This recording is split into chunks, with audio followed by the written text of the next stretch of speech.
నేను సుంత చౌదరిని. ఎలా ఉన్నారు ఫ్రెండ్స్? అయితే చాలా బాగున్నాను. ఈరోజు మరో వీడియోతో మేము ముందుకు వచ్చేసాను. ఈరోజు మీకు ఏం చెప్పబోతున్నానంటే ఒక మంచి టీవీ గురించి చూపిపోతున్నానండి. నేను వచ్చేసి ప్రతి షోరూమ్కి వెళ్ళాను, ప్రతి కంపెనీ టీవీ చూశాను. నాకు నచ్చిన టీవీ ఎల్జీ కంపెనీ అనమాట. తక్కువ రేటుకి దొరికింది ఆ టీవీ వచ్చేసి. దాని గురించి ఈరోజు ఫుల్ డీటెయిల్స్ చెప్తాను. ఈ టీవీ వచ్చేసి LG TV ultra HD AI TV అండి. ఈ టీవీ వచ్చేసి మనకి 55 ఇంచెస్ ఉంటుందన్నమాట. ముందు దీని డిజైనింగ్ అండ్ బిల్డ్ క్వాలిటీ గురించి మాట్లాడుకుందాం. ఈ టీవీ మనకు మంచి ప్రీమియం లుక్ని ఇస్తుంది. దీన్ని బెజల్స్ QLED లాంటి ప్రీమియం లుక్ని ఇస్తుంది. వీళ్ళు మనకి హార్డ్ క్వాలిటీ ప్లాస్టిక్ని ఇవ్వడం జరిగింది. వీళ్ళు క్వాలిటీలో ఎక్కడ కాంప్రమైజ్ కాలేదు. ప్రతి టీవీలో ఇచ్చినట్టే వీళ్ళు కూడా వి షేప్ స్టాండ్ని ఇవ్వడం జరిగింది. ఈ టీవీకి మ్యాజిక్ రిమోట్ ఇవ్వడం జరిగింది. మ్యాజిక్ రిమోట్ అంటే స్మార్ట్ రిమోట్ అన్నమాట. దీనికి మనం ఇలా యూజ్ చేయొచ్చు. దీని డిస్ప్లే అండ్ పిక్చర్ క్వాలిటీ గురించి మాట్లాడుకుందాం. ఈ టీవీ 4K HD IPS ప్యానెల్తో ఇవ్వడం జరిగింది. సో మనం టీవీ చూస్తున్నప్పుడు మంచి లుక్స్ని ఇస్తుంది. అలాగే HDR10 Proతో మనకి ఇవ్వడం జరిగింది. మనకి బ్లాక్స్ అయితే చాలా మంచి బ్లాక్స్ ఇచ్చారు.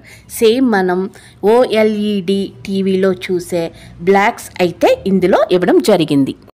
దీని సాచురేషన్ అండ్ కాంట్రాస్ట్ అనేది చాలా మంచి బ్యాలెన్సింగ్గా అయితే ఉంది.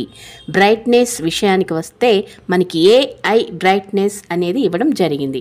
సో మనకి ఇక్కడ బ్రైట్నెస్ తగ్గాలో ఎక్కడ పెరగాలో AIలో బ్యాలెన్సింగ్గా చేయడం జరుగుతుంది. ఇందులో 9 టైప్స్ ఆఫ్ మోడ్స్ను ఇస్తున్నారు. ఎలాగంటే టీవీ మోడ్ కానీ మ్యూజిక్ మోడ్ లాంటివి. సో దీన్ని పిక్చర్ ఆధారంగా చేంజ్ చేస్తూ ఉంటే మంచి ఎక్స్పీరియన్స్ ఉంటుంది. ఇందులో వచ్చి AI 7th జనరేషన్ ప్రాసెసర్ అయితే ఇచ్చారు. దీనివల్ల పిక్చర్ న్యాచురల్గా ఉంటుంది. దీంట్లో డిఫరెంట్ సౌండ్ మోడ్స్ కూడా ఇవ్వడం జరిగింది. ఒక్కసారి మీరు ఆ సౌండ్ని వినండి.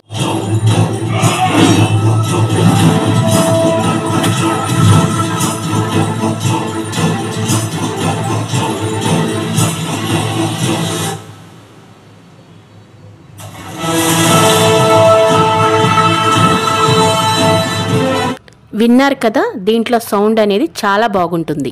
ఈ టీవీ WebOS 24తో రావడం జరిగింది. అలాగే 5 years అప్డేట్స్తో కూడా ఇవ్వడం జరిగింది. అలాగే ఈ TV 1.5 GB RAM and 8 GB internal స్టోరేజ్తో వస్తుంది. మనకి 2 USB పోర్ట్స్ ఇచ్చారు. ఒకటి సైడ్లో, ఇంకొకటి వెనకాలన్నమాట. అలాగే 3 HDMI పోర్ట్స్ ఇచ్చారు. అలాగే మిగతా పోర్ట్స్ కూడా ఇచ్చారు. అలాగే ఈ టీవీ 1 year వారంటీతో రావడం జరిగింది. దీని రేట్లు చూద్దాం. ఇప్పుడు వచ్చేసి 32 ఇంచెస్ వచ్చేసి 37,990 అనమాట. 43 ఇంచెస్ వచ్చేసి 42,990 అనమాట. 55 ఇంచెస్ వచ్చి 54,990 అండి. 65 ఇంచెస్ వచ్చి 79,990 అండి. 75 ఇంచెస్ వచ్చి 1,19,990 అండి. నాకు వచ్చేసి 55 ఇంచెస్ 50,000కి వచ్చిందండి. వచ్చేసి ఈ టీవీ తెచ్చుకున్నాను. దీనికంటే సోనీ బాగుంటుంది, కాకపోతే రేట్ ఎక్కువ అని. శాంసంగ్ కూడా బాగుంటుందంటే ఈ టీవీ మీద వచ్చేసి, కాకపోతే తక్కువ రేట్లో LG బాగుంటుందని నేను అది తీసుకొచ్చుకున్నాను అనమాట. ఫ్రెండ్స్, ఈరోజు వీడియో అదే. బాయ్.